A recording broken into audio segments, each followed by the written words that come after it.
indivisible, with liberty and justice for all.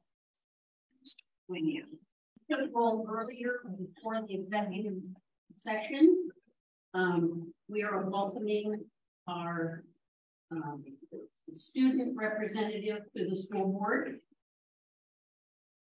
Please introduce yourself. Hello, my name is Jamie Peterson, and I'm a student liaison from the high school.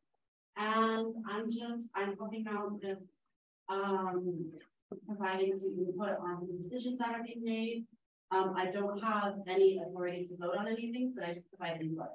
And I'm very grateful to be here. And I'm very grateful that when I had the high school voted me in. Thank you. All right. Next, we are on item 5 to review, adjust, and approve the agenda and the consent item. I do have some additions for you on item 7. Item 7B, the consolidation plan is both information and action. Chair Jones, I'd like to add one more thing on my. We have a really long meeting, and I think it would be fine to add it for next month so it can be on the agenda. Okay.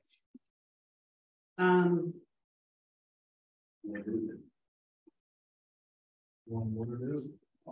The board packets you guys get prior to the meetings are not provided with the committee policies. I just scheduled this today. I'm on policy committee, have been for the past few years, never paid any attention to the fact that you guys were not giving the policy in the packet prior to the committee meeting. Yes, you guys basically go from me as a board go on together, but you guys don't have that information prior to those voting. That's all I want to do is make sure that those policies are put in the packet prior to the budget committee meeting, so when you vote on them. Tracy, I'm hearing 2 different committees you're talking about. You're talking about policy, and you're talking about the budget. Policy, strictly policy, all policy. You guys don't see them and just vote on them. Just what's going to go on.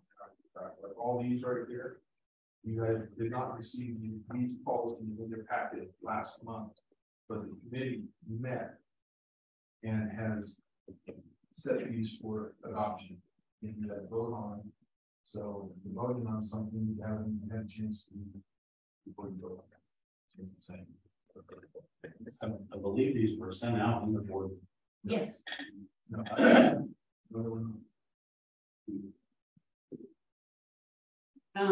we will put policy committee on the agenda for next month for discussion. That's totally fine. Okay. For 7F, we are doing items from executive session. G for number 7 will be personnel recommendation. And then we're adding a 10, we'll be adjourning to executive session for ORS 192.660 parenthesis 2 parenthesis H. And then we'll return to regular session for point 11, and then we will adjourn for point 12.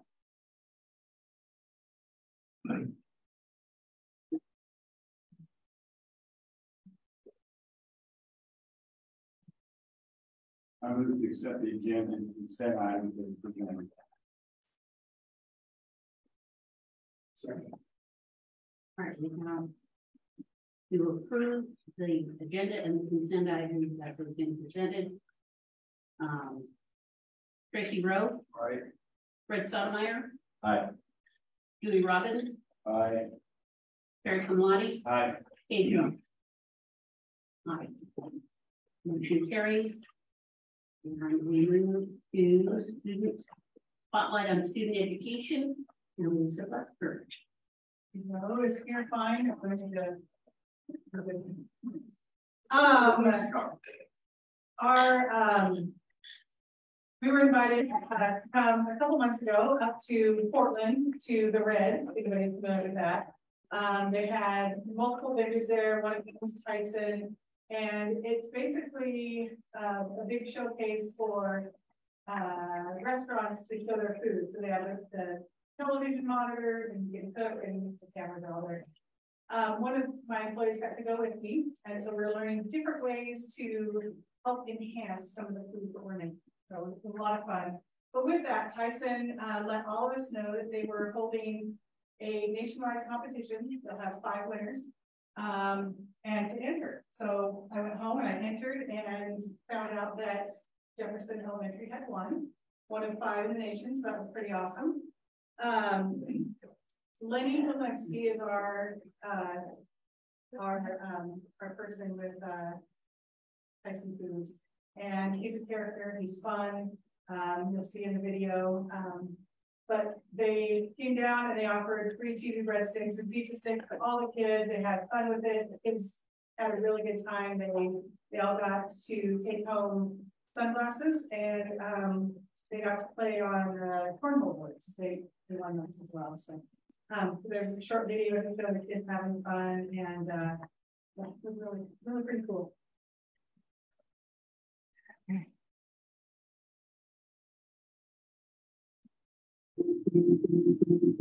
Might be crazy about things. Sometimes you take away.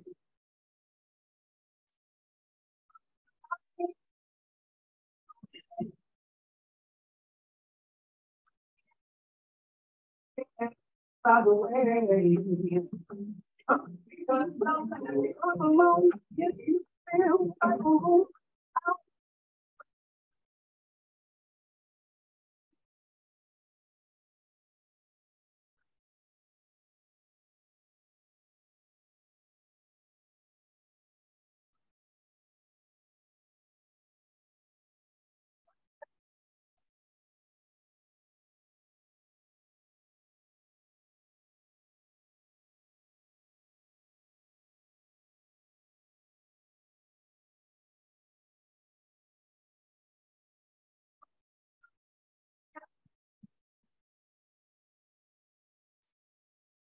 Or friends that you what? But sometimes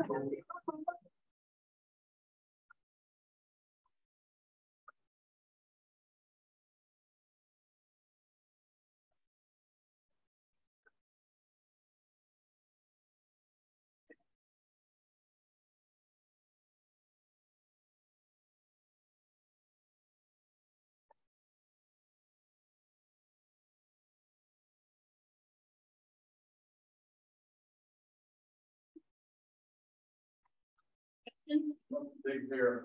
Yeah. That was pretty cool. For you to bring in some samples would have made this presentation. Thank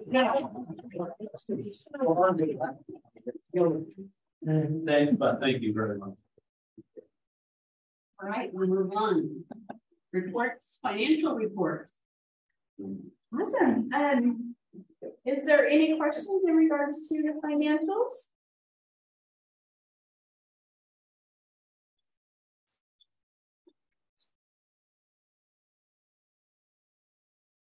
We're still holding strong with our ending fund balance being about $979,000. So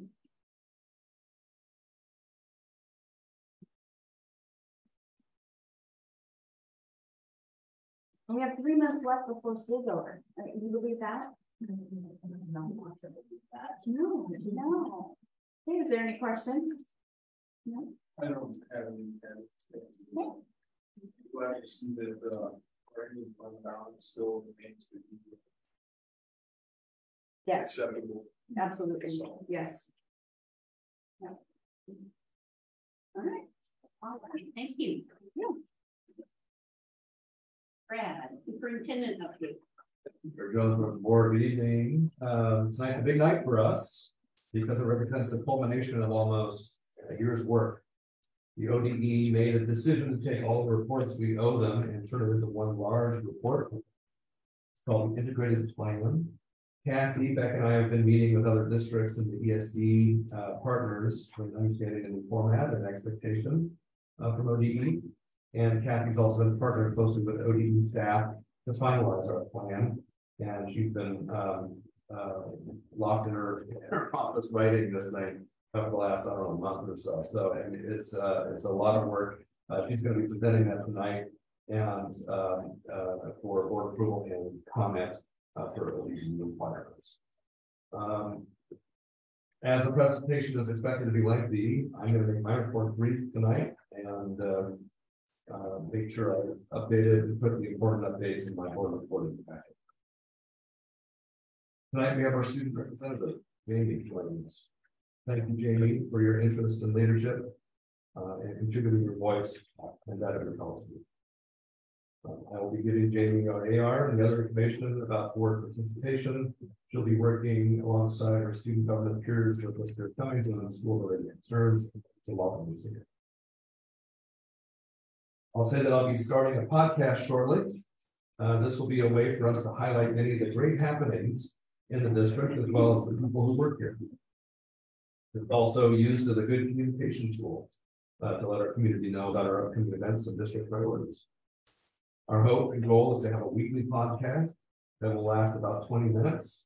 Parents will be able to listen on their way to drop off their or pick up their student, and whenever they want. They will be recorded so they can go back and play episodes whenever that is convenient to them. We're in the early stages of planning and hope to begin here in April. And so we're pretty excited that this will be a nice way to bring a district community piece together in a way that will communicate very proactively. And there's so much that goes on here that's so good, and we don't get to tell our story enough. And it's always difficult to try to do that. So this will be one more way to do that. I've gone around to each school with a list of items identified by PACE and WHA, our insurance company, with the potential safety or hazard concerns. The schools have done a marvelous job in fixing every concern identified. I want to thank the principals and Jerry and his team and our science and shop teachers for their hard work in addressing these concerns. I'm meeting with the new fire chief this week and discuss all of the progress with him. And our schools are cleaner and safer than they have been in many, many years, thanks to our partnership with PACE and the WHA, and thank you to our staff. Kathy will speak to this in her report, but I want to say that we are adjusting our SIA and high school success plan to fit the needs of our district. We have heard loud and clear from stakeholders that campus safety and support behavior are top priorities. You will hear these priorities for us tonight. With that, I'm going to end my report, and we'll see if you have any questions. Thank you.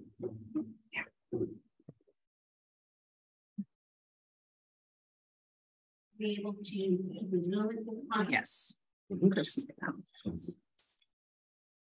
have the financials from 2021 to 2022. We have the financial report. This is the final report from last. Yeah, that's audit from 21-22.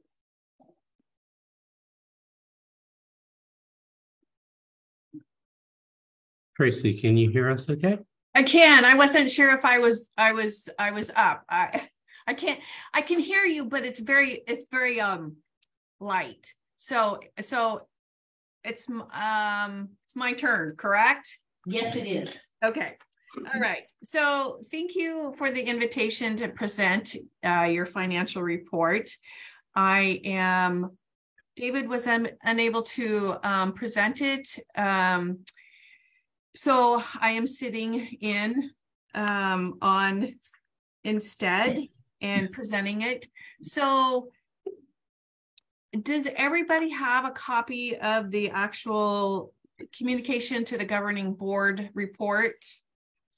Because that's copies. The communities can listen in. Okay. All right. Okay. So basically, I just want to go over the purposes of the audit. And so the purposes is we want to make sure that the school district is adhering to the generally accepted accounting principles and auditing standards. Secondly, we want to make sure that the school is adhering to all of the Oregon municipal audit laws and related administrative rules. Finally, because you had a single audit, we wanted to make sure that the school was adhering to the federal, state, and other agency rules and regulations related to the expenditures of federal awards. So I'm happy to report that we were able to issue an unmodified opinion, meaning that we have issued a clean opinion with no reservations of your financials, which is a good place to be. We found no exceptions, with the exception of on page 54 of the financial report. And I believe David mentioned to me today that was due to an over expenditure, I believe. I don't have a copy of the report in front of me, but I believe that that's what that is. What page was that on? Page 54.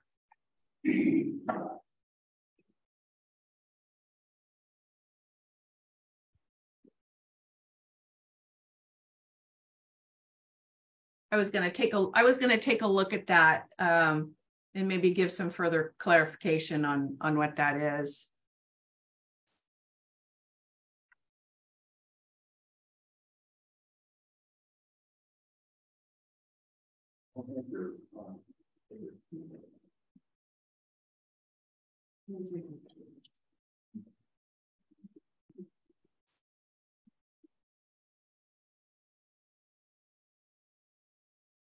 Oh, goodness. Oh, very well. On 54, yeah. Yeah, and then it There's a reflects. couple of explanations with respect to it.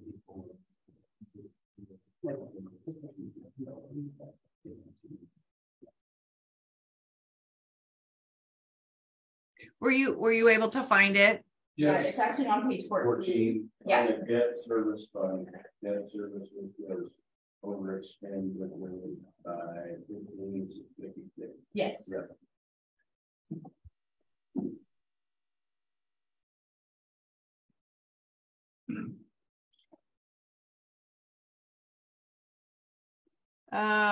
Okay, so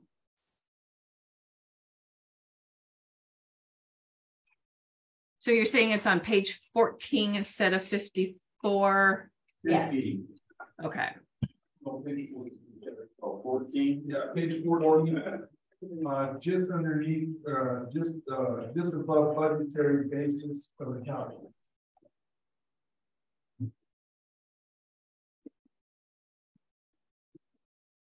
Okay. And okay, I see that. And then possibly page 54 is the actual budgetary page. Well, that page isn't even correct. Yeah, page 54 explains it. It's on page 14. Okay.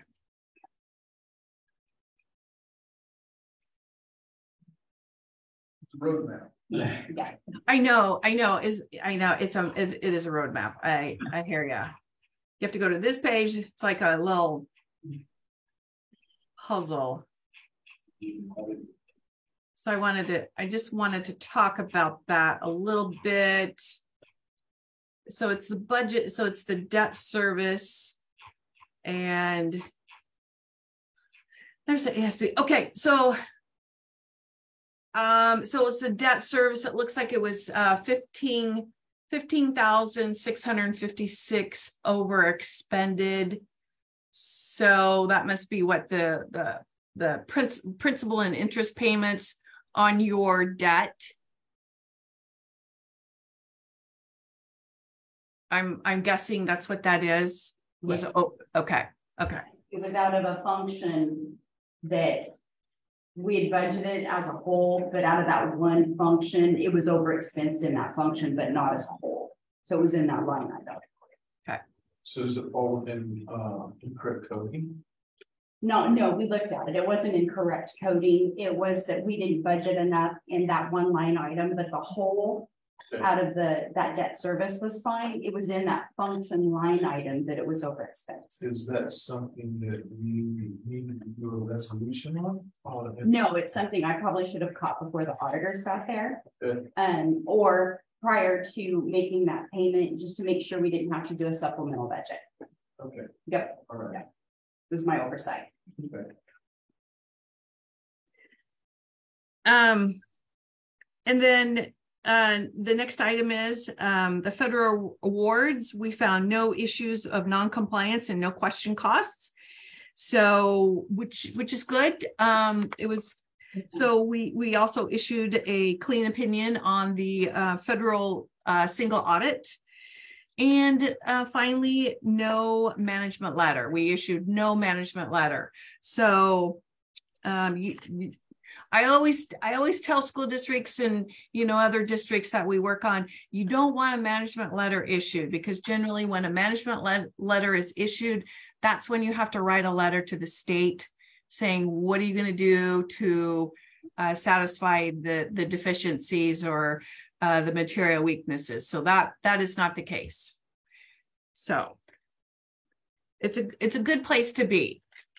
Then I also want to talk about this year was implemented GSD 87. GSD 87 is you turned all of the leases, the operating leases into lease liabilities.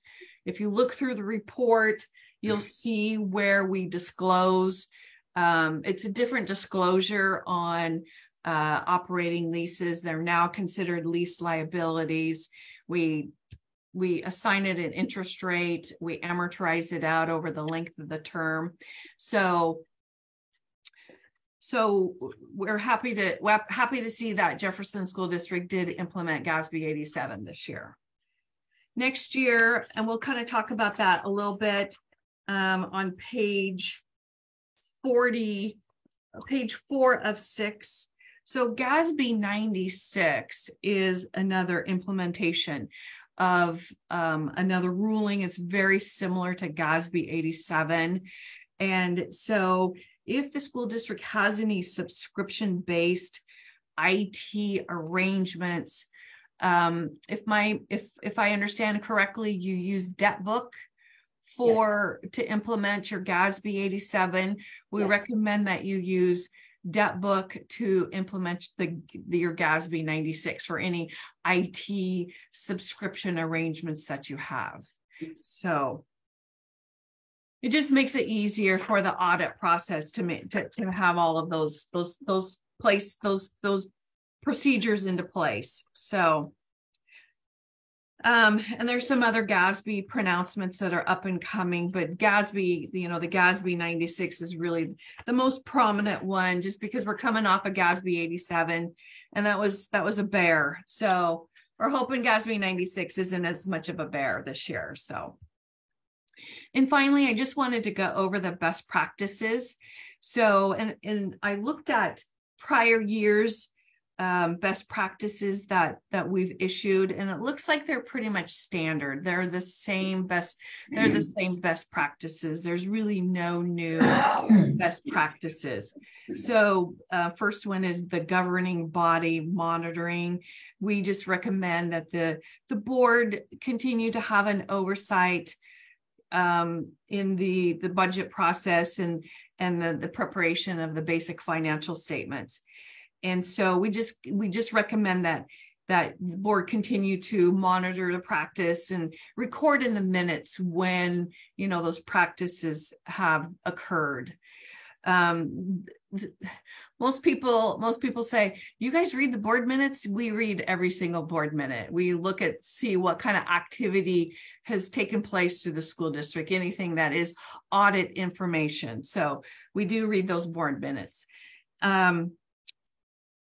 Any questions on that one, on the governing body monitoring? Those are kind of the questions that you ask on a monthly basis. Yeah. Okay. And we see those, we read those, we see those in your board minutes. the fidelity insurance coverage. So your insurance, your fidelity insurance coverage covers the district in the event of like fidelity or employee dishonesty. Those are things that this, the state of Oregon requires you to have. We test for those, we look for those, and then we look to see what kind of exposure you have. So your insurance coverage is $350,000, and then we look to see what kind of cash balance you had at the end of the fiscal year. So we just bring it to the board's attention. Again, we just, want you to examine, determine whether there's sufficient enough risk or enough coverage, to cover that risk.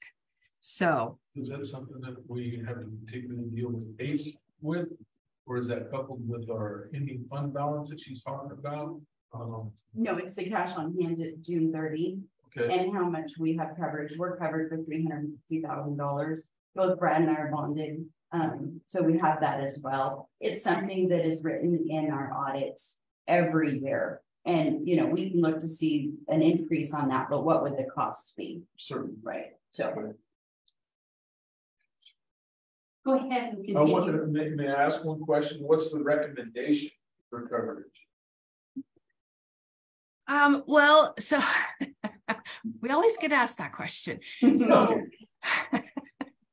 So we basically our standard answer is obviously we'd like to see it fully covered. However, you have to weigh the cost versus, what risk you're willing to accept.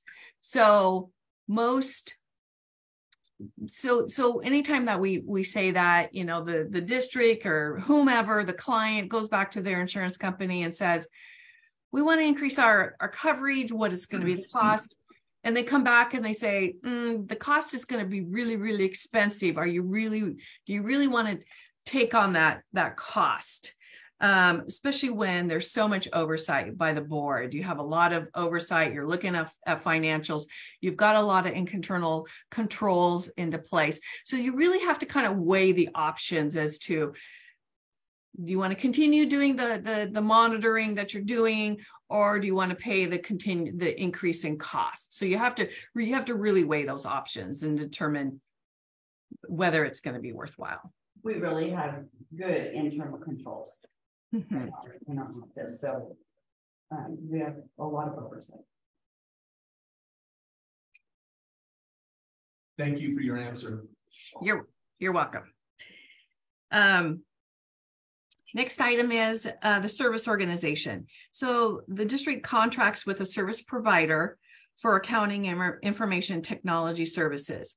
So this service provider, and I don't know who your service provider is, doesn't have an SSAE 18 report or an internal report covering their operations or their accounting processing. Can't even say that word tonight. Processing and information technology controls. So the possibility exists that possibly errors or irregularities could exist and not be detected. So we just recommend that the district reviews the risks and regarding this matter and consider getting assurance from the service provider that they will reduce risks, and including possibly being named on their insurance policies. This is a common finding, especially when school districts hire possibly a third party or maybe an ESD to assist with their accounting and their IT services. So something that we just bring it to your attention. We just want you to be mindful of it. And so any questions on that one? No. Okay.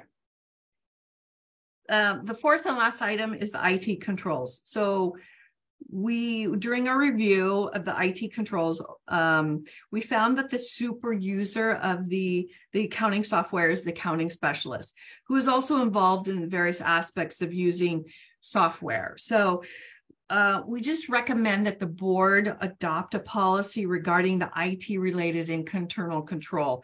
We recommend that the user access be restricted to only functions required by that super user.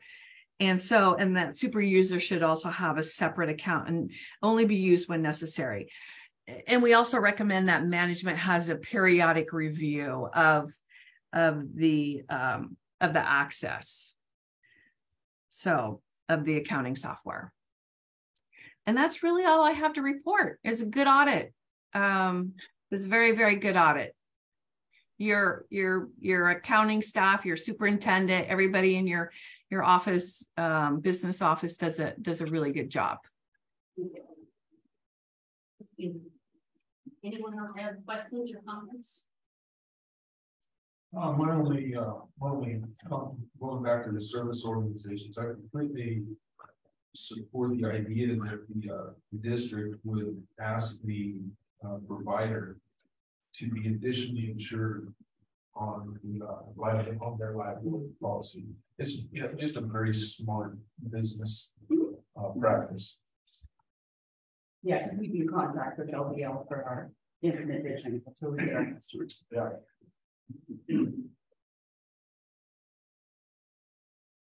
Well, thank you so much for your presentation. You're welcome. Thank you for inviting us. Yeah. All right. All right. Thank you. All right. Bye-bye. We're going to take a 5-minute break.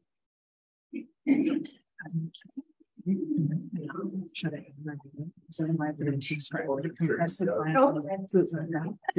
do we just mute? Did you? About that.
Good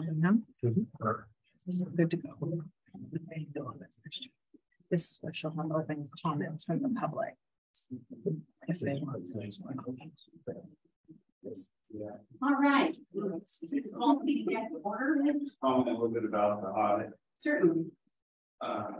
Where it is. Well, can we get it during board comments? We'll do that. All right, we're ready to move on to the integrated plan presentation. Chair Jones, members of the board, I'm really kind of excited to be here tonight to present this plan. We've been working on it, like Superintendent Kittner said, for over a year. And so tonight you will hear a required presentation. It is lengthy, and I will do my best to not put the word here. Please stop me anytime in the presentation to ask questions, and there'll be time for questions at the end. I do want to remind you, though, that tonight I will be talking about things that we will pay for with the dollars from this grant. Things will braid and blend like ODE required us to do. They encouraged us to braid and blend our funding to get the things that we needed for the district. But I won't be talking about general fund dollars or other dollars. Tonight, I'll just be talking about the integrated plan dollars. And I'll try to make that as clear as I can as I move through the presentation. I can honestly say that the process to develop this plan has been very labor intensive. It was hard work, but it has been a good, authentic process. One of the best that I've been involved in my over 30 years in education. So tonight I want to tell you a little bit about the process and explain how we came to the conclusions that we came to. And I need to seek your approval, but I also need to get your input. The final plan isn't due to ODE until March 31st. So we have a couple of weeks to finish the presentation, finish the budget sheet, but you'll see that as we go along. As you recall, the integrated plan came out of a cry from educators saying, there are too many plans that we're writing, there are too many budgets that we're creating, there are too many accountability documents that have those similar outcomes. Can't you put it into one plan?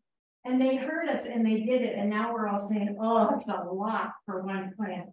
But in the end, it makes a lot of sense. A lot of the work does have overlaps, and you'll see when we get to the budget document how important it is to have married all of these plans into one.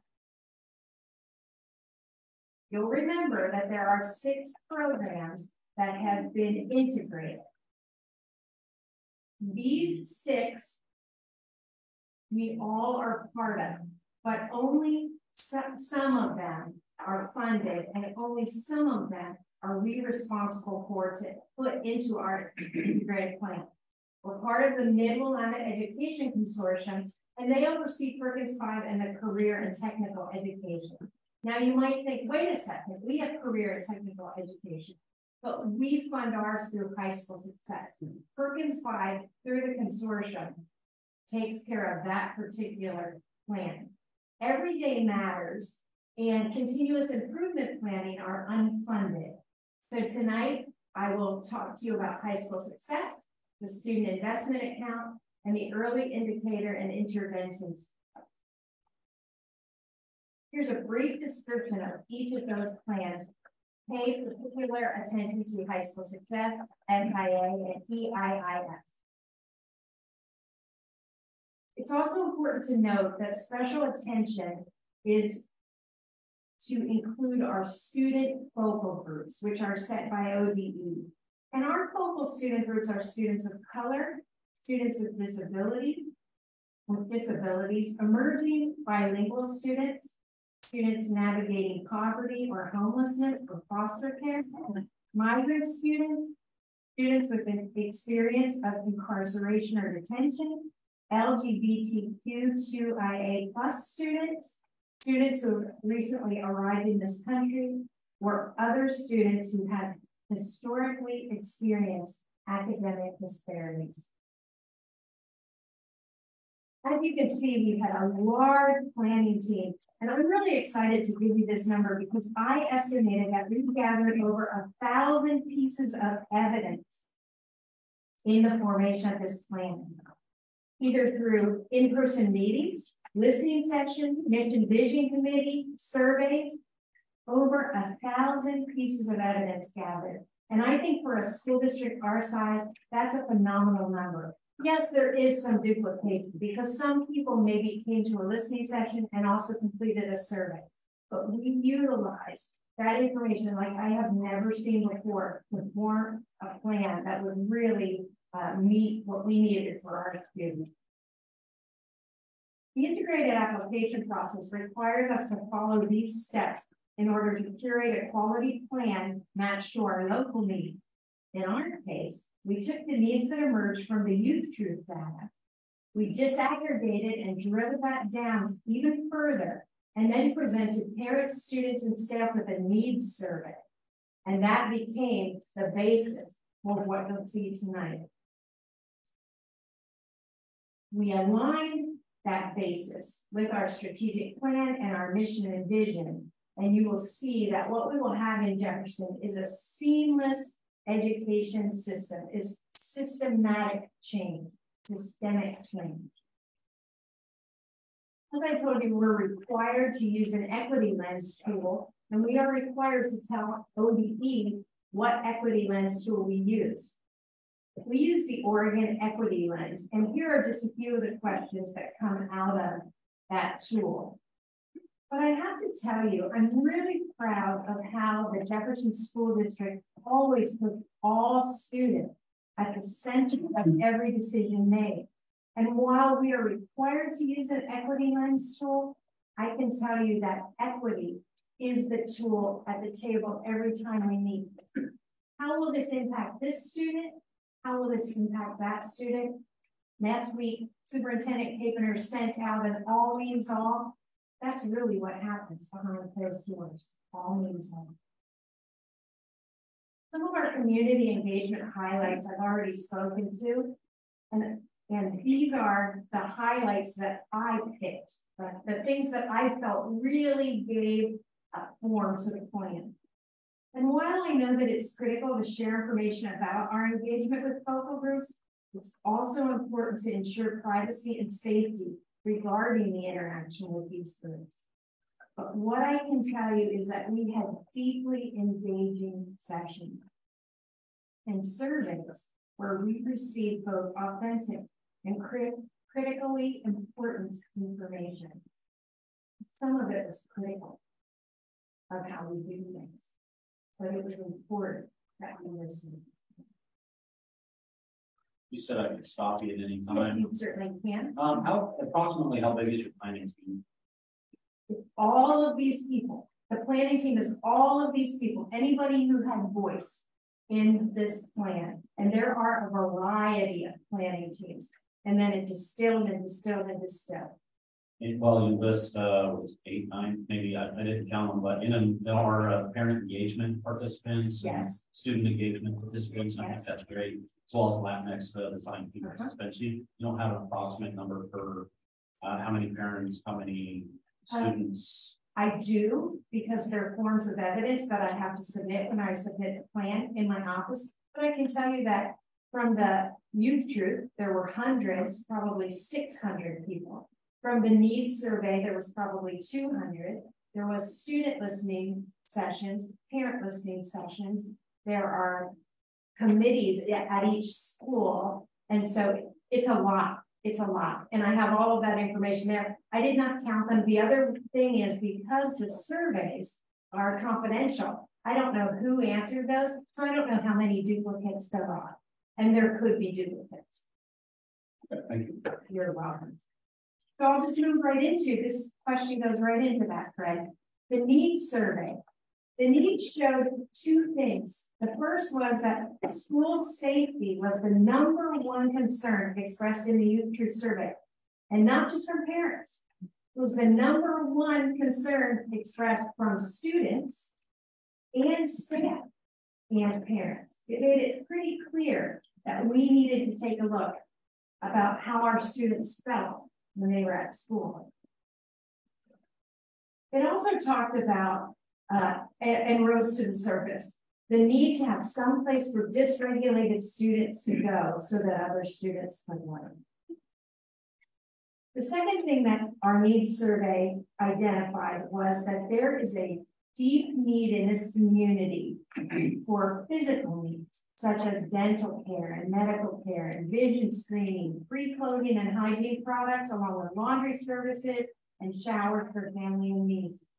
And while we will be addressing that, it's not in this plan, but you will see that. Remember grading and blending, but it really rose to the surface as a need for our students and our families. So let me start telling you about our plan.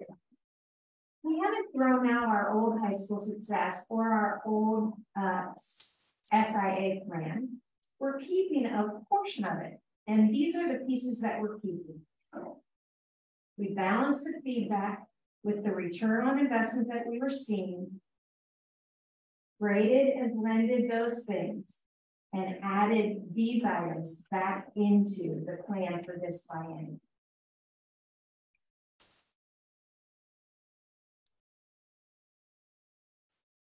Kathy, what is Navians?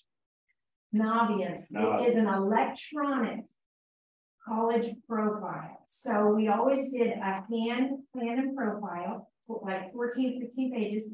Now they do electronically. You can also do virtual job shadows. You can do virtual college campus visits. And you can send out letters. You attach your resume. You attach your transcript, all of that in one place. And our students were rolling that out, and it's pretty powerful. And you'll see in the budget that it doesn't cost a lot of money. Mrs. Emmerich? Yes. The middle school, high school, elementary school, and middle school teachers we currently have. So right. We're retaining. This is what we are keeping from our current plan. Okay. Our next slide is going to tell you what we're adding, but I don't want to rush you through this slide. If you have any questions. Well, in the word keep, that's right. I'm curious what we're not keeping. Well, I can tell you that too. We are not keeping Trillium, which is a private insurance mental health counselor, because of the return on investment. Remember, we're balancing. What do we use? We are moving a classroom teacher from high school SIA to general fund. So there's some things that are moving too. We're not losing a lot, but we're losing some. Yeah. I'm retiring, so you're losing me out of the plan. And Brad, I'm trying to think of other things, but. Well, you know, it's parent, you know, and how they inform, and then we're able to ask the critical question if there is to such, and you've explained it. Okay, so I'm completely impressed with it. Good. You can find the current plan if you go to our website, and then across the top, click on plans, and you will find the current SIA plan. SIA was all that was required to post there. Thank you. So what are we going to add? Here's what we plan to add. We'll develop a 9th through 12th grade alternative school, and this school will still be part of Jefferson High School, but it will be housed in a different location. Students who want to attend will have choice to meet in person, online, or with a hybrid model. And this placement will be staffed by a half-time certified teacher and a half-time instructional assistant. And I know that makes you wonder, well, how will students earn credit if we only have a half-time certified? We plan to bring on Graduation Alliance as our curriculum. And Graduation Alliance has a certified teacher on the other end. So that meets the endorsement requirements. And that person handles all of the grades, all of the requirements. And so the integrated plan will fund a half half-time certified and a half-time classified person to be on-site monitors for the 9-12 whole school. Secondly, we intend to add a secondary 6-12 emotional growth center. Now, I want you to understand that an emotional growth center is just for special education placement, our students with disabilities. And these students would have to have the correct placement, and the IEP would have to determine that they could attend the EGC. The integrated plan will fund 1 certified teacher and 3 IAs for this, for the emotional growth center, secondary.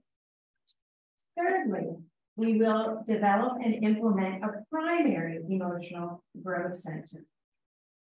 And the integrated plan will fund just the certified person for this.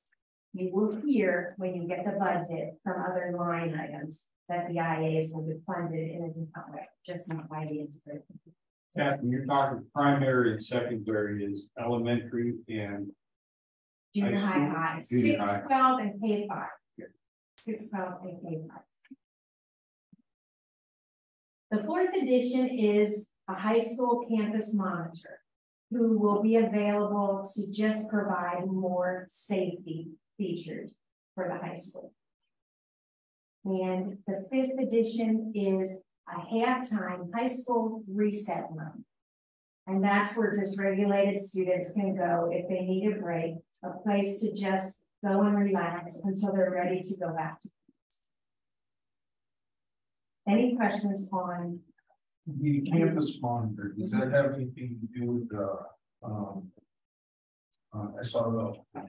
Well, kind of, but let me explain about an SRO. In our needs survey, we asked about what level of security people wanted, and an SRO was down on the list, but we explored it anyhow, and we found out that it will take 2 years to get a trained SRO for our students, if we can get one. I don't know if you watch the news, but you could tell law enforcement is struggling to get enough law enforcement people. And so that's what we found, to get the training and put somebody in place that would take 2 years. So a campus monitor is not an SIL, but they are a person who has some specialized training.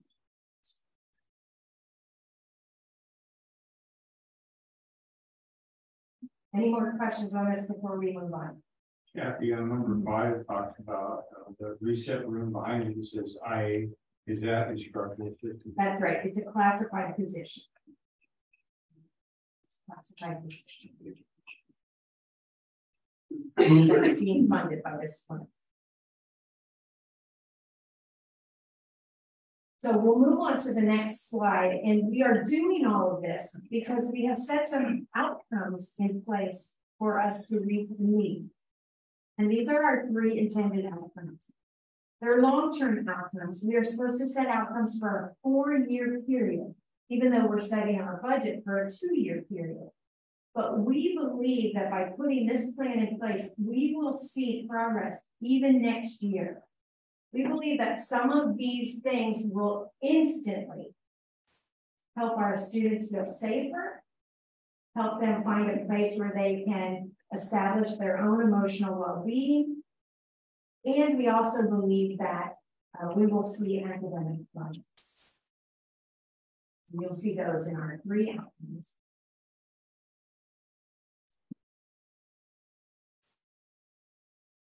There's something called a longitudinal performance goal, and we have not gotten the information that we need. Nobody in the state has, but this year we will be setting those collaboratively, and I have a slide that will be coming up that will explain that in detail, but they're common metrics, and we'll look at that, but that will address item number 3 there, all of the numbers that we have. This year, ODE will set those performance targets with the school district so that you can't like underachieve. And those will come back to you most likely in July for approval. Now let's move on. These are our key strategies. We had to set outcomes. And we had to set strategies, and then we had to set activities. The activities are the dollars and cents part of it, but they have to make the strategies work to get us to the outcomes. That's kind of how this plan works. So I'll let you take a look at those.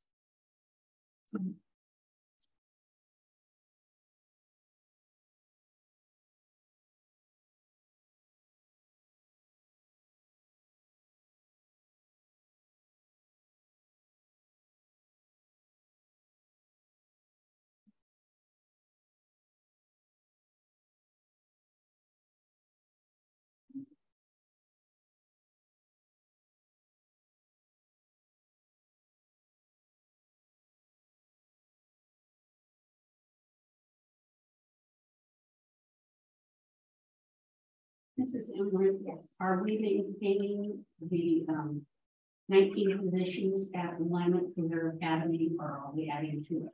We are not adding to it. We are maintaining 18 positions. And that's on the next slide. So you're reading my mind. So continue with the high school life skills class. Originally we had that during Wednesday when we had Wednesday academy class.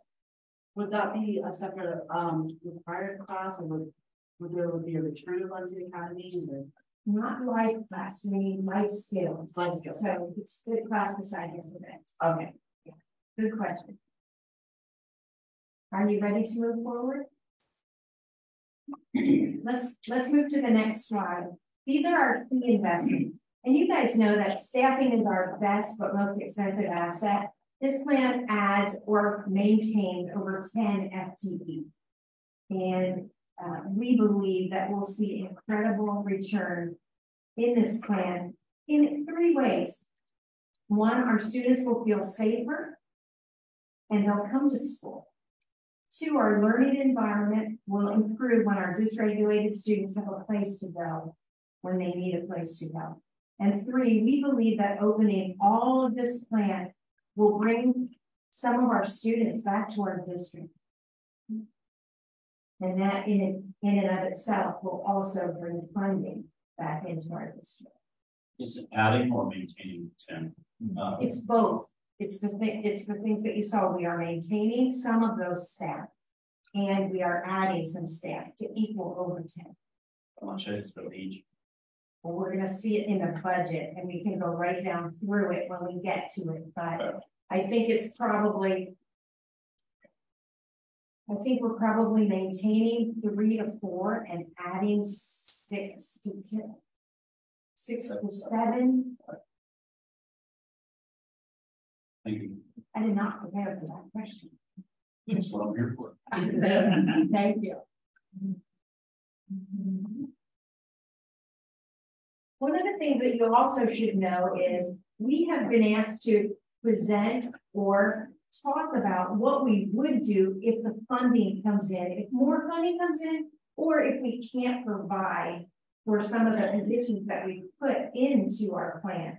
And so we just decided that we would add some of the things that we decided to cut back in, like Trillium or other mental health service, and adding back personnel, potentially. But right now, all of our numbers, as well as the state school fund, it's all a guess. We're not sure what the final numbers will be.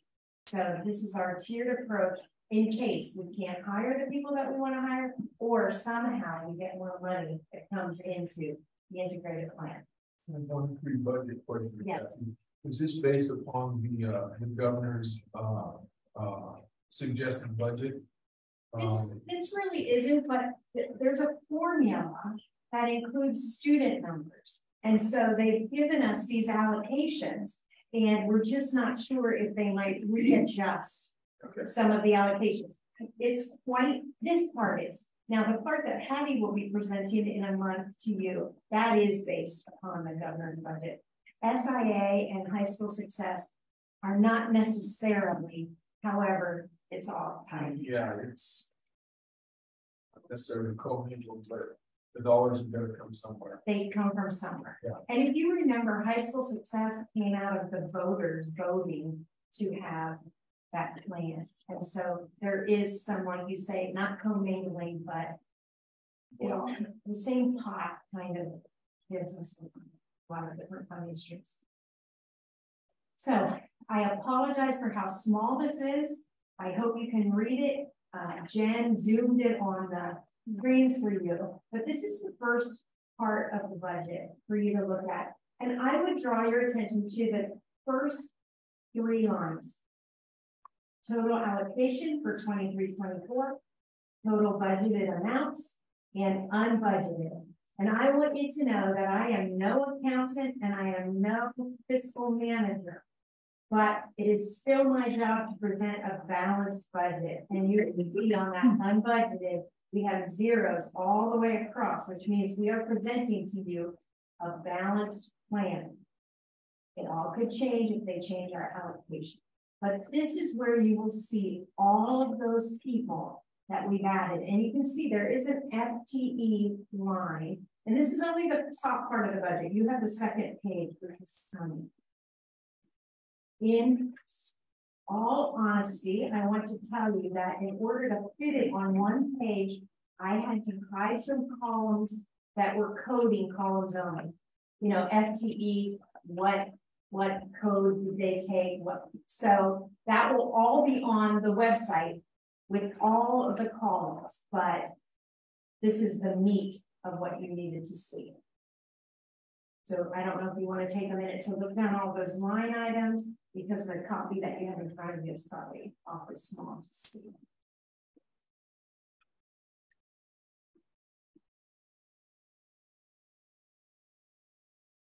So the lines on top, are they equal with everything underneath it? That's correct.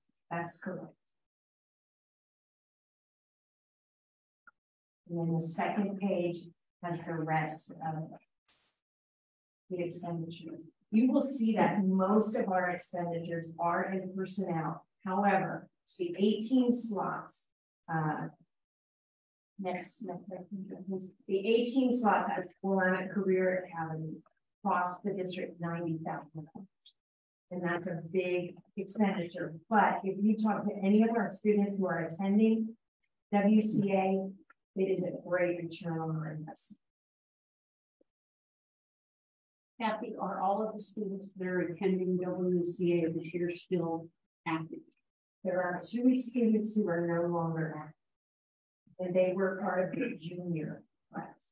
So the high school, I can tell you, has done amazing work in putting in an interview and application process so that they can really talk to those kids about it. Because those slots are expensive. They're $5,000 a slot. This upcoming year. This year, I think they're about $4,800. Does that include the transportation from? That comes from another funding stream, the transportation to and from. Comes from another funding stream.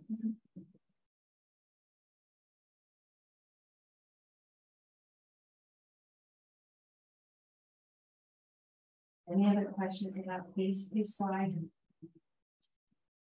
When we commit to those 18 positions and everything else that are there, and say 2 of those drop out like that, does that funding get adjusted at all, or are we just committed to paying that amount no matter what we get from there? You know, we've been in on the ground floor of creating the WCA. And so we gave our word that we would buy 18 slots. We have kept our word, even though it's kind of tough. And I'm looking at Brad because I went to him and said, is this a place we want to give some of this up? But we gave our word. I've been on the executive committee of that since day one. A couple of big school districts have pulled out and have really created a little bit of a hardship for the rest of us who stayed in. So as of now, we're very committed to those. And we believe that we will have 18 kids who will want to go there. It's pretty exciting. I went for a visit. They had an open house a couple of weeks ago. And some of our students gave me a tour.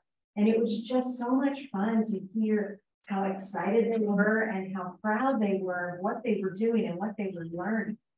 It's just, if you haven't been there, you really need to go. I know some of you have been there. how do we get this opportunity? I know we have in the past, but just give us a call the office and we'll go with you or you know, we'll set it up for you. But it's pretty impressive, pretty impressive. And it's a great opportunity for our kids and it does give them an entrance right into college. One of the students who was my tour is in the health services part, and she wants to go to med school, and she was telling me about it. So I'm in the process right now setting her up for the trip to the med school in Lebanon. So it's exciting, all because of this health services strand that she was able to participate in. If you're okay, I'm going to move us on.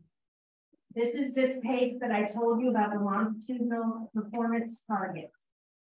We are required to talk about 5 common metrics, and they are 4-year graduation rate, 5th year completion rate, 9th grade on track rate, attendance, and 3rd grade English language.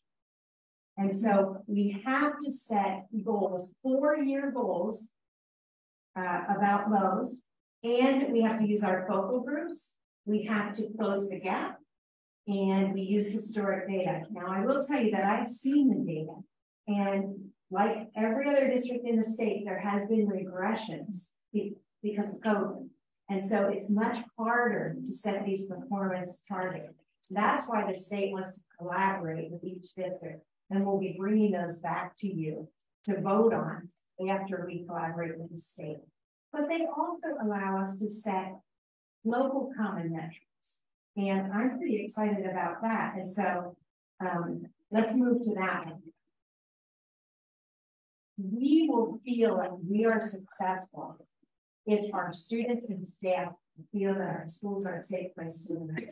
And the metric we will use, future. We have the data.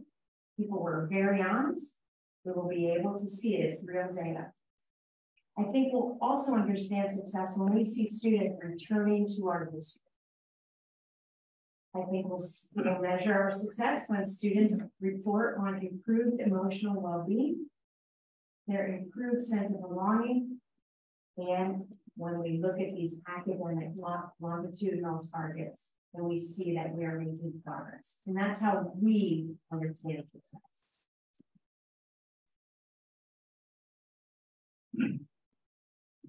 This is how the state understands success with those LPGTs. And they will come back to you. So what happens next? Well, next, you ask me a lot of questions. We open for public comments, and hopefully you'll see fit to approve us. But let me tell you what happens after March 31st. In alignment with ODE's commitment to develop shared responsibility and confidence in our public schools, and to facilitate learning within and across schools, districts, and communities, the final step of the application review process will consist of something called quality assurance and learning forum. This will go before a panel of our peers. And it will be a peer group from the same size school district as we are. And they will say we meet or we don't meet. It's not an opinion. They will determine if our plan meets the language of the plan or does not meet. The purpose of the quality assurance and learning panel is to support public understanding and grow confidence in the implementation of the various initiatives, to create conditions conducive for learning across districts and communities, and to support ODE's review efforts with a quality check. So once I turn this in, and the day I turn it in, it gets posted on our website. With the budget, you'll notice, I want to say this, that I only gave you 1 year's budget, and that's because I finished the second year's budget about 5:15 tonight, too late to get it to you. So that will be on the sheet when we post this on our website. It will also all go to ODE with our artifacts and evidence, and then they will get back to us. Then we will collaboratively meet to set the learning targets, and those will come back to you for final. It's a lot, I know.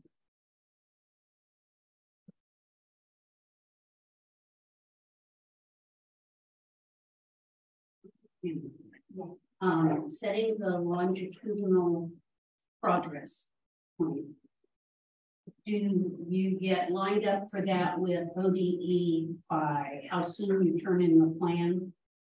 Or are they doing the large districts first and then moving to the smaller?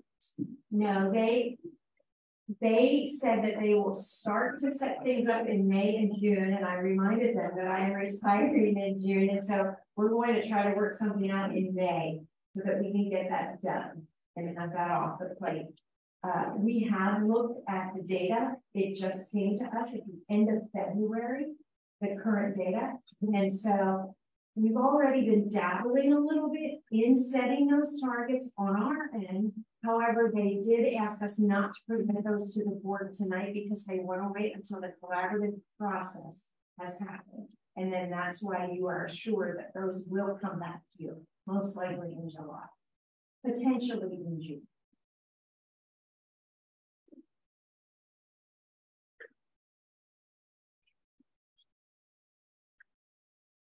Can you help me understand the financials of this a little bit better? We're already providing a lot of these, some of these things. So how many additional dollars will be required to implement this whole plan? What I told you tonight is all of the funding from this plan. The spots that I've talked to you about is all funded in this plan, just under $1 million. There is nothing on that budget sheet that comes from any other line item. But I do believe one of the things that I did say that might have been confusing are elementary EGC. We are funding the teacher, but it will also need IAs that you won't see them on here because they're not funded here. They will require funding from a different funding stream. But everything you see in this budget is all from this integrated plan. They're funding everything that's on the budget sheets. So let me ask this, Kathy, maybe this will help right out. This money is all grant money. It's all grant money. And it's perpetual. It's perpetual for the foreseeable future. Yeah. Mm-hmm. So up on the top of your budget there, you have EB or ELLS, HSS, and SIA, and that's the funds that we think we're going to get the amount.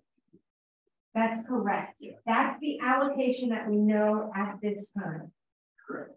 The allocation that we know at this time. So none of this money for this integrated application is going to be coming out of the general fund. None.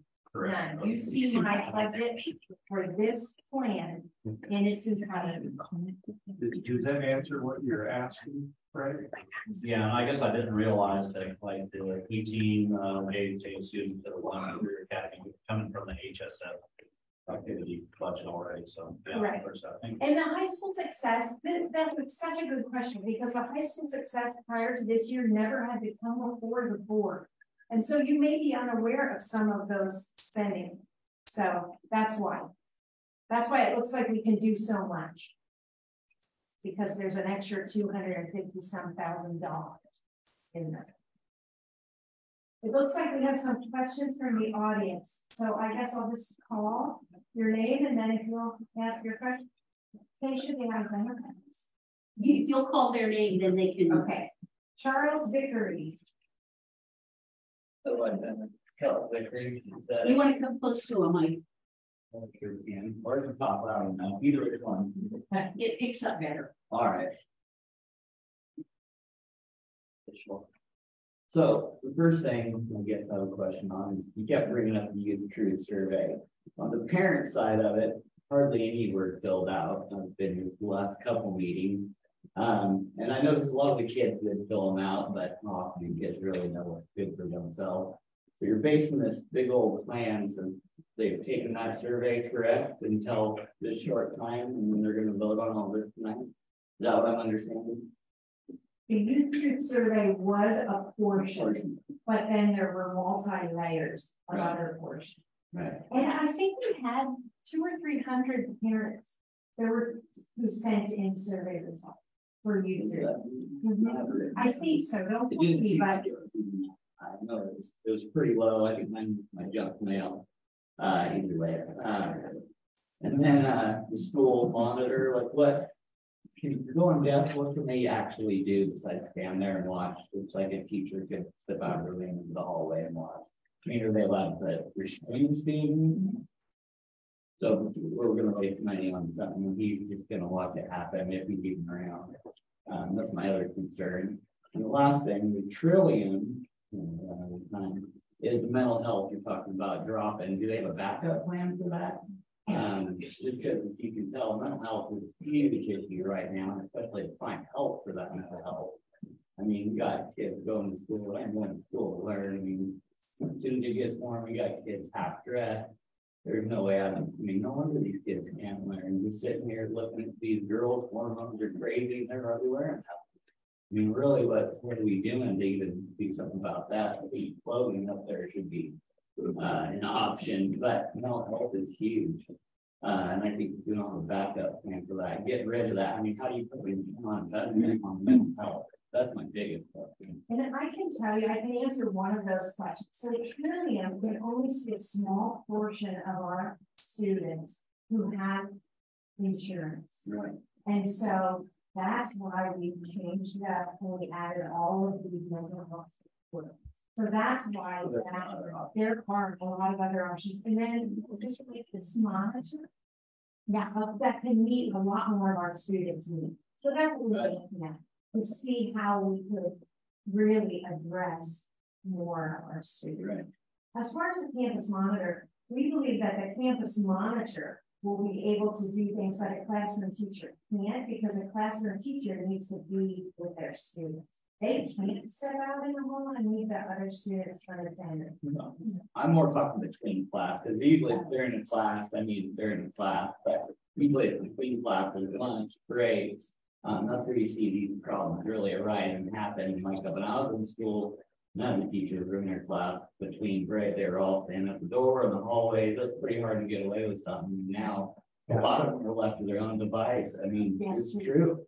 The disconnection between students and teachers and just kind of, I mean, I'm sure they're fed up. I see so many kids that I'm like, I can't believe your parents let you get away with that. You should get a snack, which should probably solve a lot of problems, but I could see where they're kind of fed up with it too. But yeah, I don't know. I just think spending money on a school monitor that really one guy ain't gonna do much, and especially see the news. Some of them are sickos, and pretty soon they're, you know, nothing with a girl that's underage, or they're helping with the drug situation. And so I don't think it would be wise funding. Thank you. I appreciate that point of view. And I think those are the questions that we also want to look at and think about before we make any kind of decisions. Right. But what we're seeing is we have a person in there right now as a campus monitor, and we've seen a great decrease in issues. And I think part of the reason is that it's about relationship building. It's about having that person kind of, hey, what are you doing here? Can you get back? And it's that extra layer of support our teachers need, because our teachers are at their door maybe, but they can't be out in the halls all the time. We have somebody say, hey, get to class, why aren't you there? But they're building relationships at the same time. So we've seen a great rate of return from our investments in doing this in the last few months. And that's what got us to thinking that we need to continue this, because it's working and our administration really likes it. So we thought, all right, let's support it. Yeah, no, it works. And you may wonder why we said that that's new in the plan. It's because it's currently out of ESSER funding, so it is new to this point. Just that one information. And it just seems like they're voting on it pretty good. That's my last thought. Thank you. Thank you. Hey, Yes. I love so much about this. I love the alternative school idea. I know that sometimes that would have loved that when they were going here. I think that's going to help students that don't work well in just a general school environment and need a different route. That will help so many students. When I saw that, my heart was like, yes, finally. I love helping with the emotional growth and helping with other students, and then having reset rooms and giving people a space to breathe. Because we used to have issues where there wasn't really an area to just calm down and breathe. It was the library, but the library being used for other purposes. Now that we have more people going in there and talking, which is also awesome.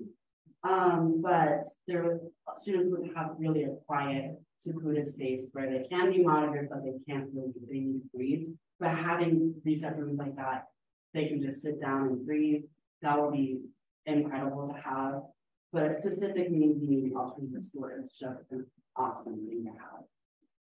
We really paid close attention to how our students responded to both youth groups, but then to the needs survey. And we appreciate all of you taking the time and lending your voice so that we can create a plan which we think will be great for you. So thank you for that feedback. Lindsay Park Campbell. Hi.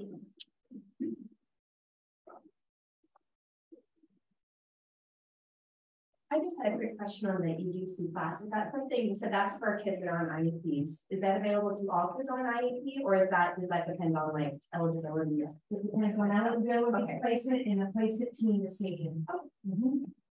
That's it. That was it. Thank you.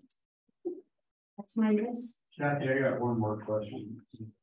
Is this integrated plan application presentation, is it concrete or is it a living document? I would say that it's both.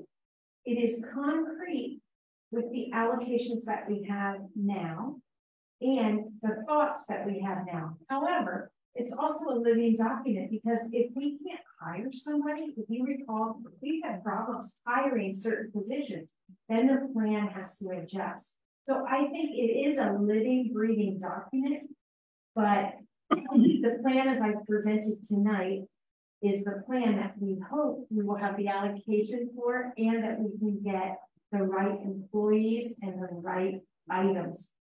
But I got to that too. Sure. We see it as a living plan because it's directly connected with our strategic plan. And so some of the conversations I had as early as late as last week with Kathy is, I want to make sure all of these pieces in here are in our strategic plan and captured, because that is the one that our staff are using. That's the one that we are putting all of our emphasis in to grow as a district. And so both plans have to align. And so our strategic plan really fed this integrated plan. So yes, it's very much and I understand that. I guess my question was, say that, you know, we're just going to use an examples for FTEs for a teacher, and you decide, well, it's money better spent if we get 2 IAs instead of a teacher. Is that available to do that once you given this plan to ODE? Yes, it is. Yes, absolutely. There would have to be plan revision. Yeah. But that's why they wanted us to do the tier. Like if your allocation became more, what might you use the money for? If it strays too far from the plan, we would have to do a plan rewrite and it would have to come back to you for approval. Kathy, you know, us as a board, we know that this has been an ongoing process for quite some time.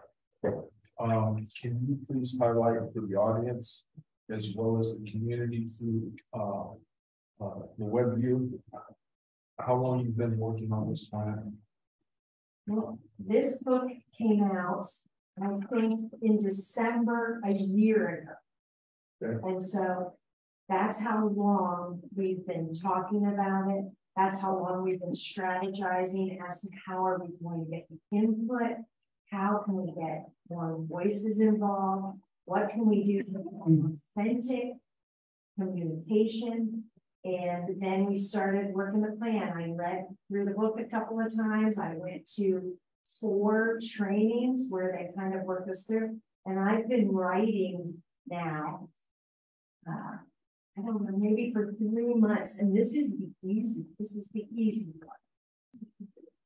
The hard part is all of the additional information that is required by ODE because it meets some of the federal funding rules that feeds the student. On a scale of 1 to 10, Kathy, 1 being easy, 10 to be hard, taking into consideration the whole plan and everything that needed to be taken care of for all districts, not just this district, where would you rate the scale on the level of difficulty in meeting the time?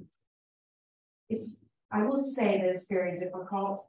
And here's why, maybe an 8 or a 9, not that I'm trying to garner any kind of sympathy, but last year, or the last time we did SIA and high school success, they were due in May or June.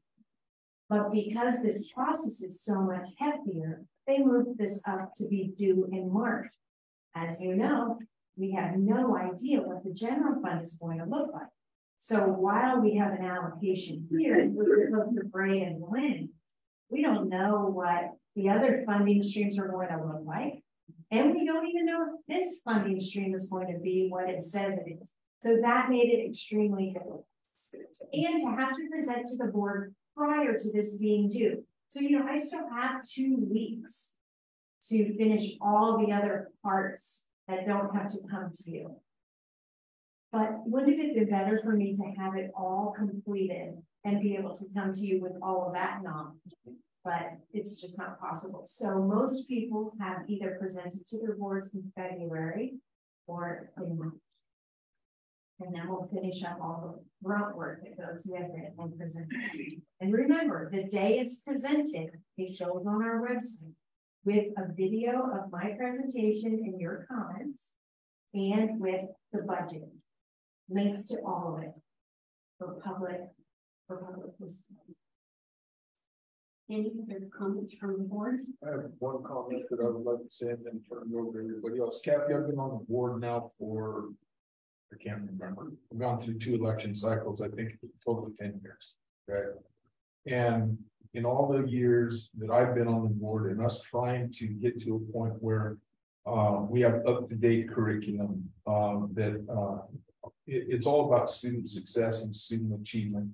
This is by far the best that I have seen come in front of me in all my time on the board. And I thank you very much for all the work that the district put into this whole thing. You know, this is about student achievement, student success, student safety, and student awareness. You know, what are they going to do after school? So thank you for all the work that you put into this. My favorite terminology after working all of this is student well-being.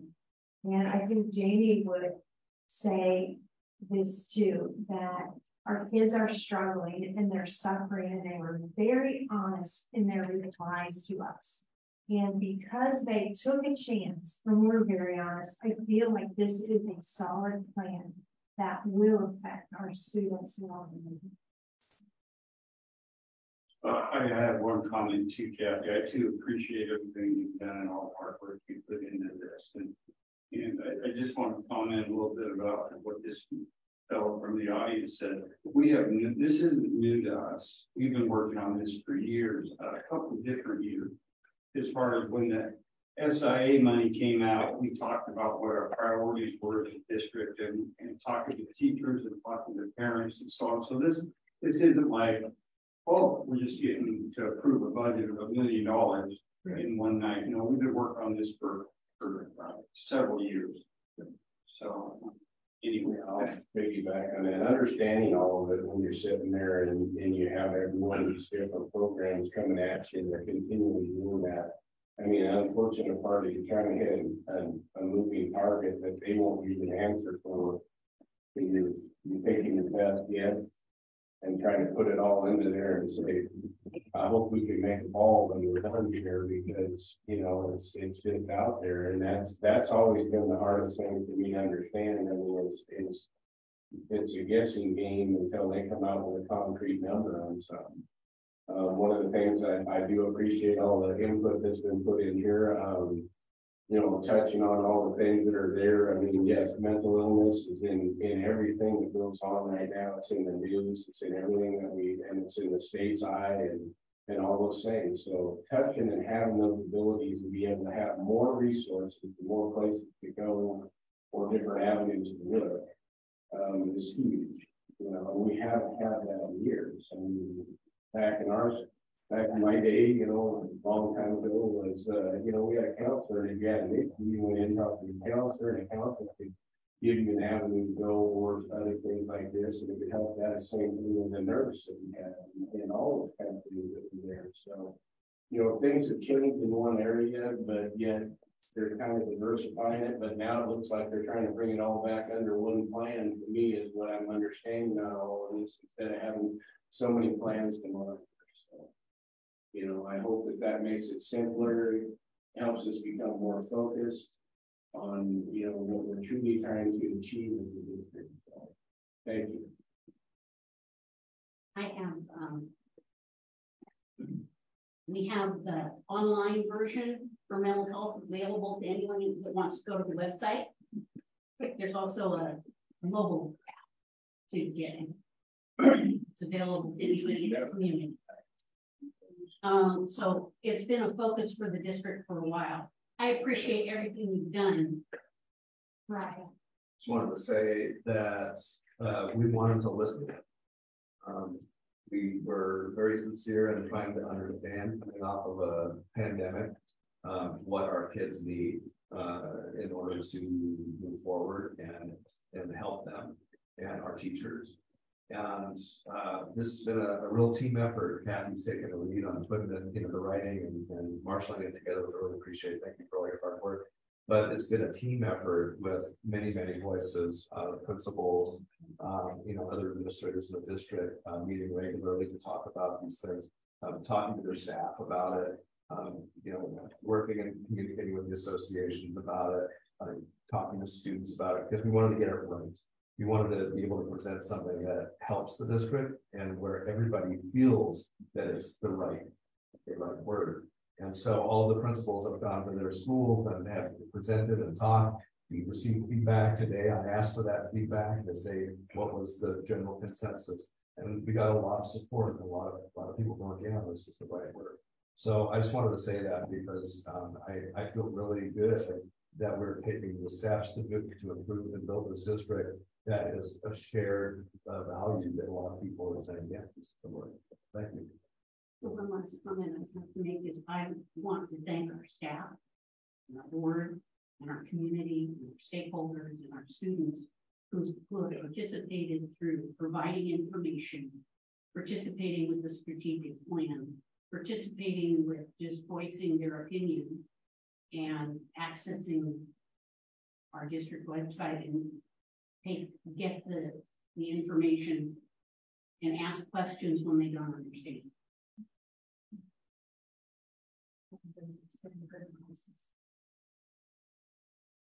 So with that, I'd like to move to approve the integrated plan for ODE for 2023 through 2024. 2025. Sure. The biennium. 2023 through 2025. We have a motion and a second to approve the integrated plan for ODE for 2023-2025. Any further comment? Seeing none, Terry Kamlani. Aye. Julie Robbins. Aye. Fred Stottlemyre. Aye. Tracy Rose. Aye. Kate Jones. Aye. Motion carried. Thank you for the presentation. I need to ask, does anyone need a break? Seeing no need, we'll move on then. Budget committee members, we appointed last week 4 budget committee members, 2 for 2 years and 2 for 3 years, and we have 1 opening left, and we have 1 application.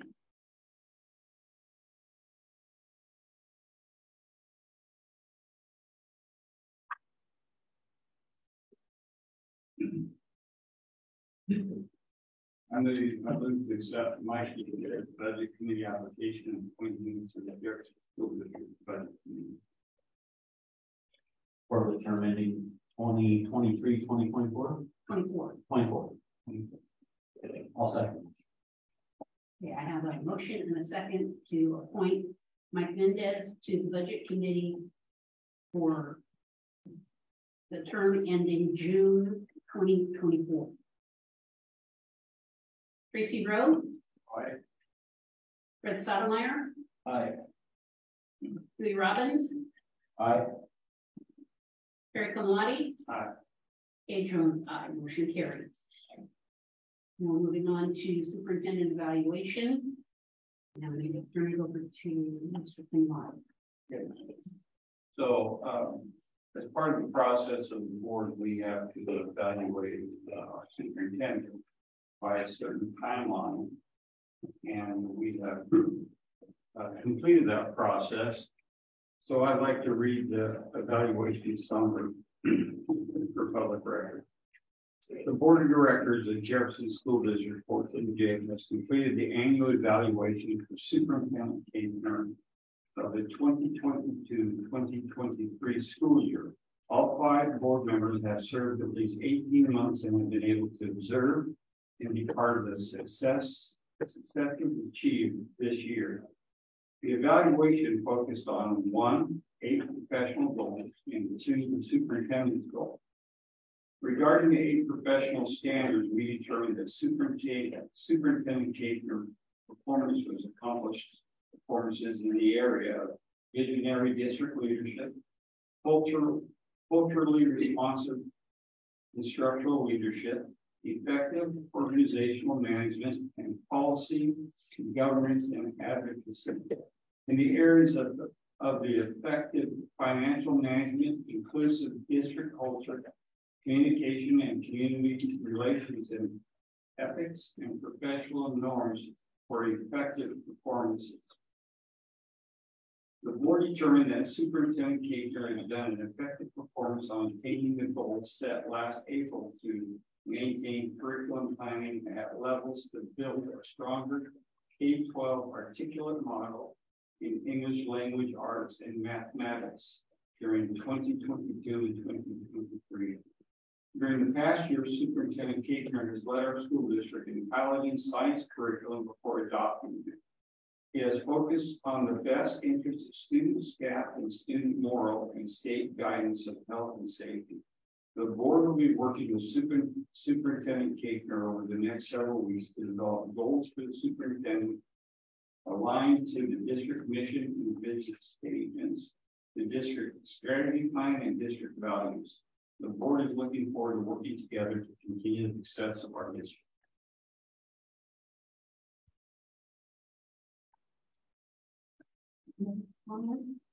Read the comments and questions. It goes out and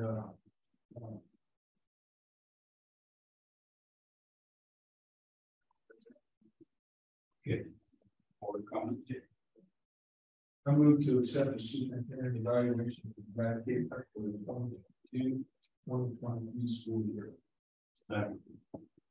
We have a motion to approve Superintendent Kaner's evaluation for the 2022-2023 school year. Terry Kamadi. Aye. Comments? Before we go. Oh, comments?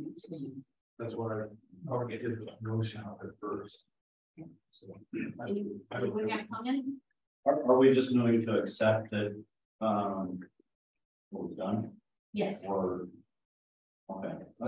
I just want to make a comment that tonight's the first time I've seen the summary, and I wasn't involved with drafting it. But if we're voting that it was done, that's what I'm voting. It was at the work session. I realized that. I was on at the work session. I was on vacation. Okay. Yes, that's basically what we're. If it was completed, that was completed. Okay. Yes. So. Okay. Come on. Louis Robbins. Aye. Fred Sotomayor. Aye. Tracy Rhodes. Aye. Kate Jones, aye, motion carries. Next up, we have an application for a field trip overnight activity. And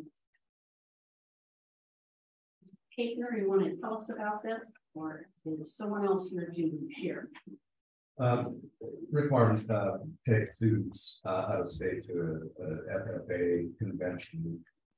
Used to do this before COVID, and has the opportunity to go back and do that. This was way in advance, so it'll be next year. Students will be fundraising for this. This needs to get the approval so that we can start the fundraising process and get it going. It's very organized and has it all set together to start putting all the pieces in place. These students would be going to is it Indiana? Indianapolis. To the convention. It would be next school year. We're pretty excited about it. I have an idea how many people might join. We have an idea. 14 students, it says on the application. Okay.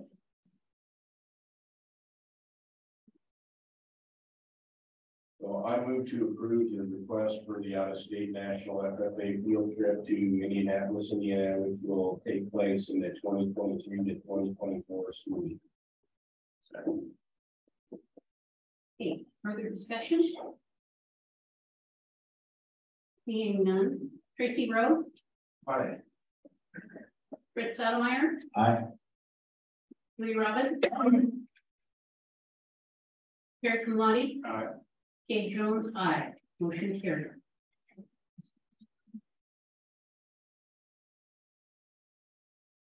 Item 7F, we are doing items from executive session.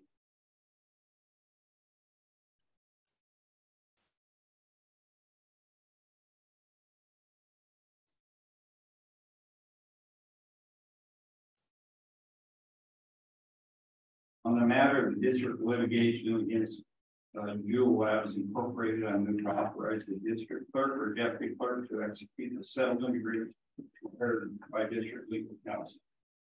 I'll second it. Tracy Rowe?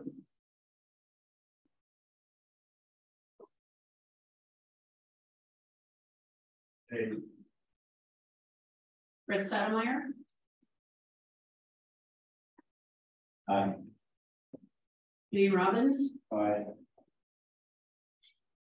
Carrie Kamladi? Aye.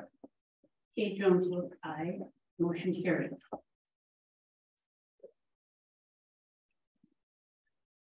Okay, I move to authorize the district clerk and deputy clerk to enter into settlement agreement to resolve the matter reviewed with legal counsel in executive session. I'll second. Okay, we have a motion and a second to authorize the district clerk or deputy clerk to enter into a settlement agreement to resolve the matter reviewed with legal counsel in executive session. Terry Kamladi? Aye. Lee Robbins? Aye. Fred Sattlemeyer? Aye. Tracy Rowe? Nay. Kate Jones, aye. Motion carries. Moving on to personnel recommendations.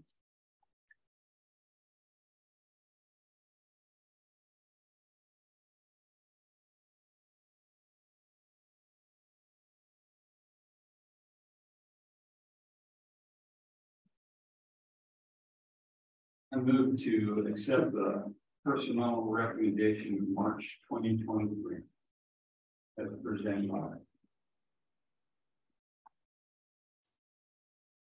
We have a new hire for special ed assistant at the elementary school, and we're accepting 3 resignations.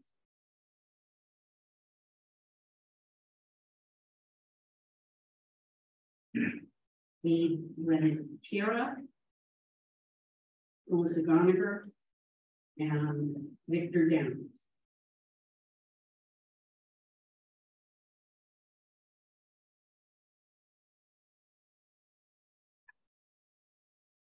We have a second.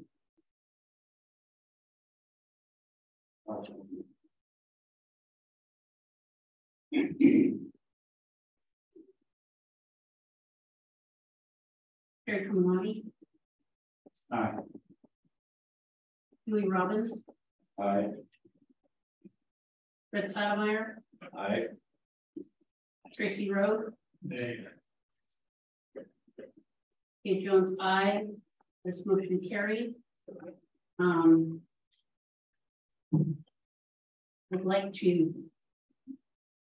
I'd like to read resolution 2023-2024, 23.03.01. Whereas the state law provides that teachers will be employed pursuant to a 2-year employment contract, and whereas the superintendent has made recommendations on each of the administrators and teachers listed below, and whereas any new employment contracts that extend teacher employment for a new term shall replace any prior contracts. Now, therefore, be it resolved by the Board of Directors of Jefferson School District 14J, Marion County of Oregon, that the following teachers will be issued individual employment contracts for the 2023-2024 school year and the 2024-2025 school years, subject to sufficient funds pursuant ORS 342.513. I'm going to ask someone else to read names. I'm gonna get them all right. We gotta read all the names? Yeah, we have to read all the names. You have to do it, Fred? Go for it. Paul Benz, Katrina Beranek, Beth Chipwood, Sarah Danforth, Lori Greenberg, Loretta Gonzalez, Anna Hart, Alicia Hasty, Jonathan Howard, David Hall, Deidre Jones, Kevin Blake, Chris Larson, Megan Morgan, Brian Mason, Rebecca Mallory, Darren Martin, James McCaffrey, Melissa Mellison, Angela Merriman, Timothy Morse, Poole Bertha, Douglas Noggle, Wendy Piper, Polly Rand, Justin Rice Cook, Daniel Rideout, Brenda Rushing, Tammy Schultz, Sean Stewart, Nancy Strahan, Joseph Whaley, Sharon Wilkie, Trembiak, Sarah Whitney are all the contracted teachers. Taryn Arbach, Shane Martin, Rick Campbell, Abigail Darby, Christopher Harmon, Candace Harris, Rebecca Hatfield, Kayla Foreman, Rachel Jones, David Lake, Bailey Lampman, Melissa Laundry Palma, Sonia Lang, Emily Mays, Rachel Rosenbaum, Elizabeth Rushing, Julie Schnell, Edward Waltz, Renee Ward are all from the probationary teachers. Okay, do we have a motion? Move to accept resolution number 2023-2024, in parentheses 23-03-001. Second that. Okay. Tracy Rhodes. Aye. Brett Sotomayor. Aye. Lee Robbins. Aye. Rick Kamani. Aye. Adrian. Aye. Motion carried. Like I said, I hope I'm not serious, but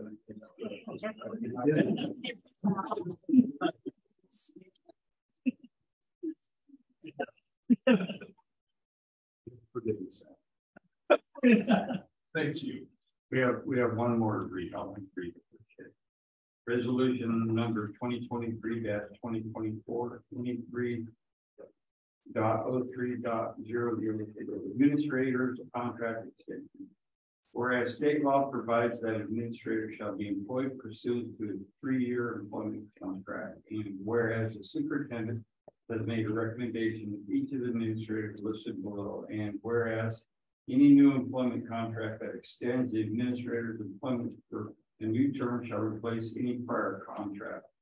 Now therefore be it resolved by the Board of Directors of Jefferson School District 14J Marion County, Oregon, that the following administrator shall be issued individual contracts for the 2023-24, 2024-25, and 2025-26 school years, subject to sufficient funding pursuant of ORS 342.513. Contracted administrators Scott Jancy and Chris Sullivan. And therefore be it resolved by the Board of Directors of Jefferson School District 14J Marion County that the following administrators shall be issued individual employment contract for the 2023-2024 school year, subject to sufficient funding pursuant ORS 342.513. Probationary administrators Doug Nagel, Laura Pierce Cummings, and Katrina Womack. I'll accept the motion. Make a motion that we approve resolution number 2023-2024, open parentheses 23.03.002, close parentheses, administrator contract extension. Second. Okay, we have a motion and a second. Carrie Kumlani. Aye. Dewey Robbins. Aye. Fred Sotomayor. Aye. Tracy Rowe. Kay Jones. Aye. Motion carried.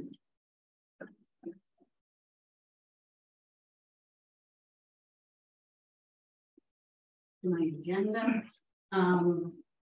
At this point, I have no one signed up for audience comments. Certainly. So settlement, I assume that means there was a lawsuit, and I know you can't speak about most of that. Is there a point when we will find out, or is that the settlement? That's in the settlement. The public won't get to find out, basically. Right. Right. That's right. All right.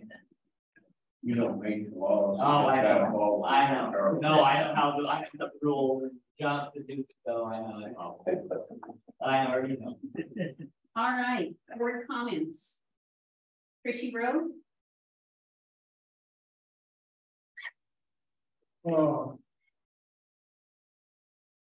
I'm hopeful that we get another budget committee member if we're still lacking. We're five. Are we five? You now? five. Okay. Five budget committee members. This is good, this is really good. Jamie, I'd like to welcome you. Thank you, and I'm grateful that we see body put their faith and their trust in you, that you would be able to be a voice for them. We do invite them to attend the meetings as well. You might share that with them. And I look forward to seeing how this will grow and improve our ability to feel our kids is feeling the emotion, you know, what they're lacking, and also as well as the successes through your participation in this. So I applaud you for putting yourself out there for this. And again, welcome. Outside of that, I'd like to remind the board, it just hit me today that through our goals that we agreed to attend a certain amount of school sponsored events, and I need to catch up. What really put this to my thought process was the achievements of the high school sports. And I particularly want to comment about the girls basketball. It's awesome to see student achievement and excellence improve, and to see that happen at our school district is very significant. So I want to personally applaud all of our athletes and thank them, for putting Jefferson, continuing to put Jefferson on the map with respect to that. And I hope there's great things with the upcoming sports. So, Mrs. Emmerich, again, thank you for your hard work. I know that, I feel very confident that Brad placed the right person for this enormous task. And I appreciate all your efforts that you put into that, as well as all the administrators and the staff and the community, students, everybody that contributed to it. I just, from this board chair, it's information well worth holding on to and voting for an advancement of this. So thank you. That's all I have to say. I as well would like to welcome Jamie, and hopefully it's just the beginning of a lot more student participation. And so we've got a student representative now, which is absolutely outstanding. And I really enjoyed this board meeting because we got some members of the public basically questioning the district and the board, and I think the more of that, the better, honestly. And you know, I'm a huge believer in transparency, and I love that you questioned the litigation or whatever it was. And believe me, I'm all about transparency, but as my fellow board member here said, we have to follow the law. So it's law. And I appreciate you. We did set some goals of attending some different community or not school functions, and the cheesy breadstick thing that I'm still not real happy about that not happening that, but it didn't mind win this board. I personally would like to see another, if possible, another exercise.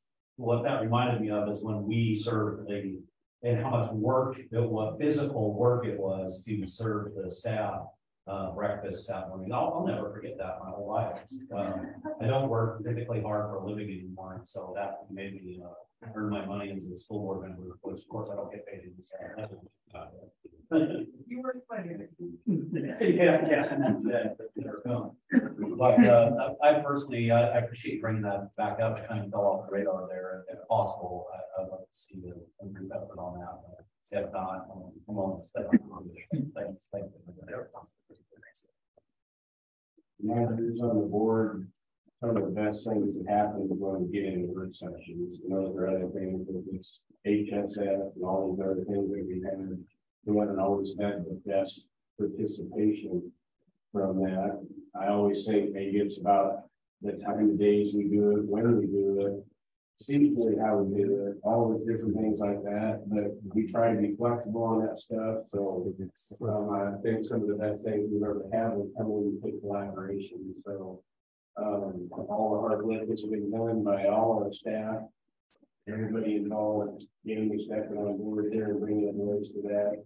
And all that, we appreciate it because it's when it says it takes a village, it does. You know, and the kind of our village really is. People and Tracy's part of it.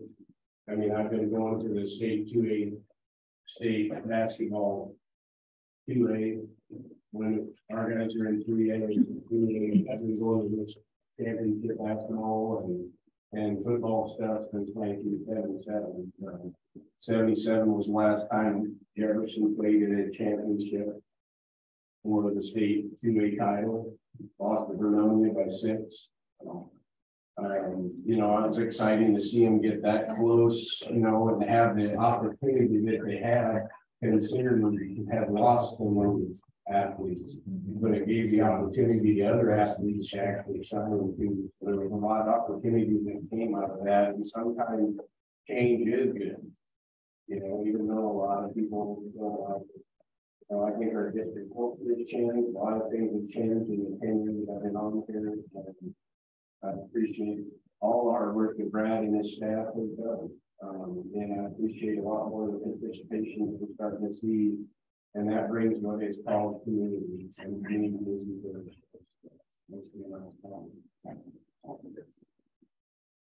Well, speaking of sports, yeah, I remember 1971. Now that's a long time back when we won the state championship in baseball. Civic Stadium in Portland, Oregon, that, so, you know, being said, it's good that we get involved with our community and we're proud that our school does. And I too, Jamie, I want to thank you for coming. 15 years ago, we tried to get a student on the life itself to do what you're doing there, and you're the first one since then. And so I'm really glad to have you participation. And also, Hattie, I just want to give you kudos. It's a great audit.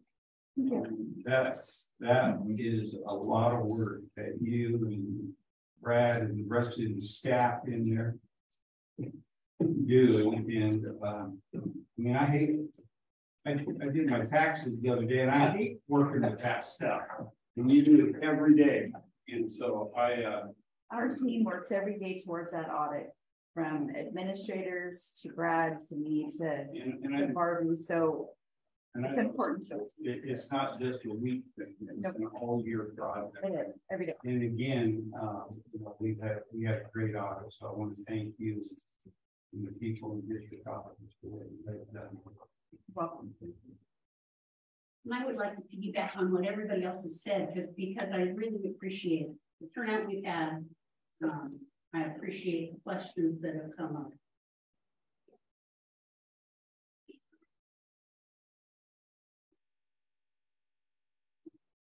The audit is just exciting that we have a clean audit. No letters of recommendation. So, appreciate that. Any other further comment, board? Or Jamie? You get more time. Oh, that was the other thing. Yes, I'm supposed to mention it. Thursday is the deadline to register for position 1 or position 3 on the school board.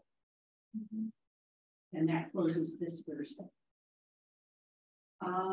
So I keep hearing you guys mention like school events and having things to do with that. We have Java Jazz next week. I highly recommend watching students sing solos from our high school. We're selling raffles and everything. I highly recommend watching it. Say what is that? It's 7 p.m. on Tuesday next week. We had to reschedule. We're getting our curtain in this week for Thursday.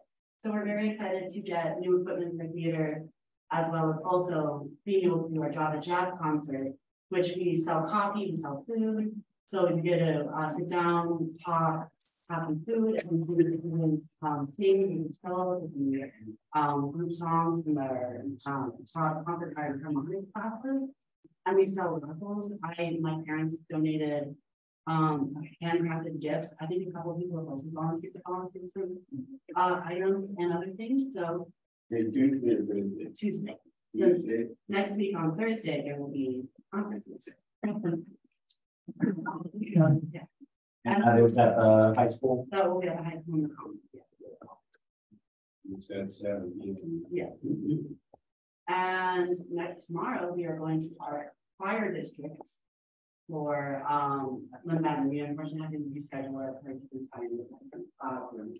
But we're very excited to compete tomorrow, and hopefully we can get to state level. So yeah. Thank you so much. At this point in time, I need to adjourn to executive session according to ORS 192.66 of your. No, we take a quick break. Yes, take a quick break.